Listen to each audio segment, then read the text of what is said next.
Madiga JAC ఆధ్వర్యంలో చిప్పగిరి లక్ష్మీనారాయణ హత్యకు నిరసనగా ఈరోజు పత్తికొండ పట్టణం ఆర్డీఓ కార్యాలయం ముందు జరుగుతున్నటువంటి ఈ నిరసన కార్యక్రమానికి విచ్చేసినటువంటి మాదిగ జేఏసీ పెద్దలందరికీ, అదేవిధంగా పత్రికా ప్రతినిధులందరికీ, పోలీస్ యంత్రాంగానికి ఈ యొక్క నిరసన కార్యక్రమాన్ని పరిశీలిస్తున్నటువంటి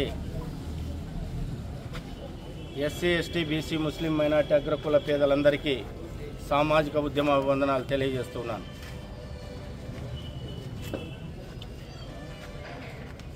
మాదిగ జేఏసీ ఆధ్వర్యంలో కర్నూలు టౌన్లో ప్రెస్ మీట్ పెట్టడం జరిగింది. ఆ ప్రెస్ మీట్కి స్పందించినటువంటి పోలీస్ యంత్రాంగం మేము ఏదైతే అనుమానించామో ఆ అనుమానము నిగ్గు తేల్చినటువంటి ఘనత పోలీస్ యంత్రాంగానికి ఉన్నదని చెప్పి కూడా ఈ సందర్భంగా గుర్తు చేస్తూ ఉన్నాం. అదే క్రమంలో మొదటగా లక్ష్మీనారాయణ హత్య తర్వాత అడిషనల్ ఎస్పీ గారు ఆయన ప్రెస్ మీట్ పెట్టి ఒక విచారణ పత్రాన్ని విడుదల చేశారు. ఆ విచారణ పత్రంలో ఈయన పైరవీలు చేస్తున్నాడు లక్ష్మీనారాయణ, పంచాయతీలు చేస్తున్నాడు లక్ష్మీనారాయణ, సెటిల్మెంట్లు చేస్తున్నాడు లక్ష్మీనారాయణ, కాంట్రాక్టు వర్కుల్లో అడ్డు తగులుతున్నాడు లక్ష్మీనారాయణ, అందుకనే ఇతన్ని అతి కిరాతకంగా చంపారు అనే పద్ధతిలో, అంటే పోలీసులు క్రోడీకరించినటువంటి విచారణ కరపత్రాన్ని రిలీజ్ చేసినటువంటి చరిత్ర ఉన్నది. అయితే మేము అంటున్నాం, ఈరోజు ప్రతి గ్రామంలో గ్రామ పెద్దలు ఉంటారు. గ్రామ పెద్దల ఆధ్వర్యంలోన మరి పంచాయతీలు చేస్తూ ఉంటారు. ఒకరికి న్యాయం జరుగుతుంటుంది, ఒకరికి అన్యాయం జరుగుతూ ఉంటుంది. ఇద్దరికి సమన్యాయం జరగాలంటే అది సాధ్యపడే విషయం కాదని కూడా ఈ సందర్భంగా గుర్తు చేస్తున్నా.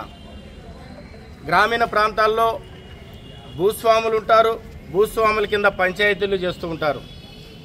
మరి సర్పంచులు ఉంటారు, సర్పంచుల కింద పంచాయతీలు జరుగుతూ ఉంటాయి. ఎంపీటీసీలు ఉంటారు, ఎంపీటీసీల కింద పంచాయతీలు జరుగుతూ ఉంటాయి. జడ్పీటీసీలు ఉంటారు, జడ్పీటీసీల కింద పంచాయతీలు జరుగుతూ ఉంటాయి. మరి అదేవిధంగా ఎంపీపీలు ఉంటారు, ఎంపీపీల కింద పంచాయతీలు జరుగుతూ ఉంటాయి. ఎమ్మెల్యేలు ఉంటారు, ఎమ్మెల్యేల కింద పంచాయతీలు ఎన్నో జరుగుతూ ఉంటాయి. ఎంపీలు ఉంటారు, ఎంపీల కింద ఎన్నో పంచాయతీలు జరుగుతూ ఉంటాయి.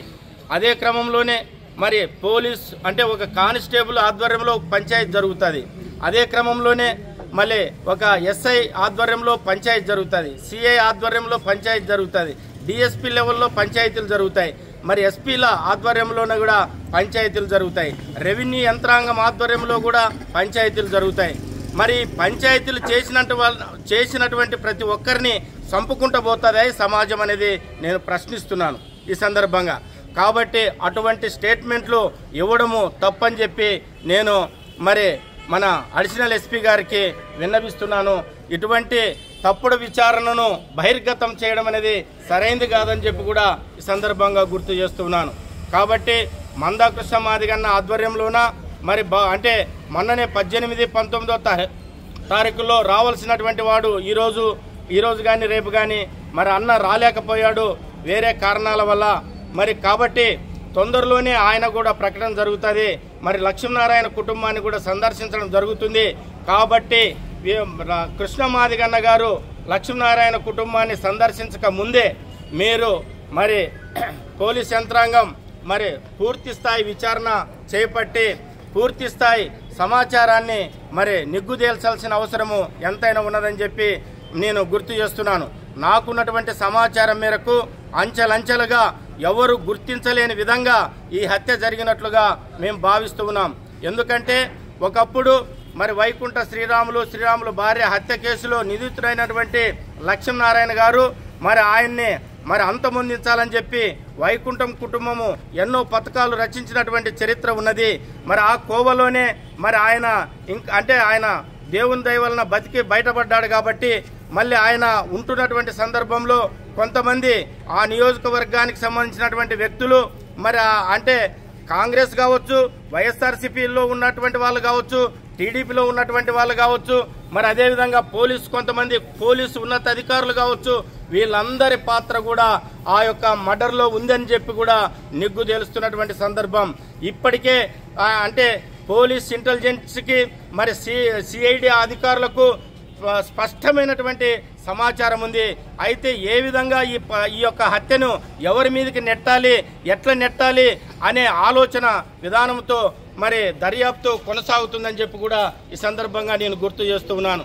కాబట్టి అన్నలారా, ఒకటే మేము గుర్తు చేసేది, ఎవరిని అంటే పంచాయతీలు చేసినటువంటి వాళ్ళని ప్రతి ఒక్కరిని హత్యలు చేసుకుంటూ పోతే ఈ సమాజంలో మరి ఇంకా చట్టం ఎందుకు, మరి న్యాయస్థానాలు ఎందుకు అనేది కూడా, లా అండ్ ఆర్డర్ ఎందుకు అనేది కూడా ఈ సందర్భంగా నేను గుర్తు చేస్తూ ఉన్నాను. కాబట్టి ఈ యొక్క విచారణలో నిగ్గుదేల్చాల్సిన బాధ్యత పోలీస్ యంత్రాంగమే. ఎందుకంటే ప్రతి ఒక్క సమస్యని పరిష్కరించాల్సిన బాధ్యత మరి పోలీస్ యంత్రాంగం దగ్గరే ఉంటుంది. కాబట్టి పోలీసులే ఈ సమాజానికి తల్లిదండ్రులు లాంటి వాళ్ళు కాబట్టి వాళ్ళే ఈ యొక్క సమస్యని భుజస్కంధాల మీద వేసుకొని సమస్యని పరిష్కరించాల్సిన అవసరము ఎంతైనా ఉన్నదని చెప్పి మరి తెలియజేస్తూ, ఈ యొక్క హత్యకి 3 కారణాలనేది కూడా నేను భావిస్తూ ఉంటున్నాను. ఒకటి, ఆయన ఎదుగుదలని ఏ విధంగా అంచాలనేది ఆయన అంటే అందరి దృష్టిలో, రాజకీయ నాయకుల దృష్టిలో ఉన్నది. ఆయన ఒక దళితుడు, అంటే మాదిగ కులానికి సంబంధించినటువంటి వాడు. ఆయన ఎదుగుదలని మరి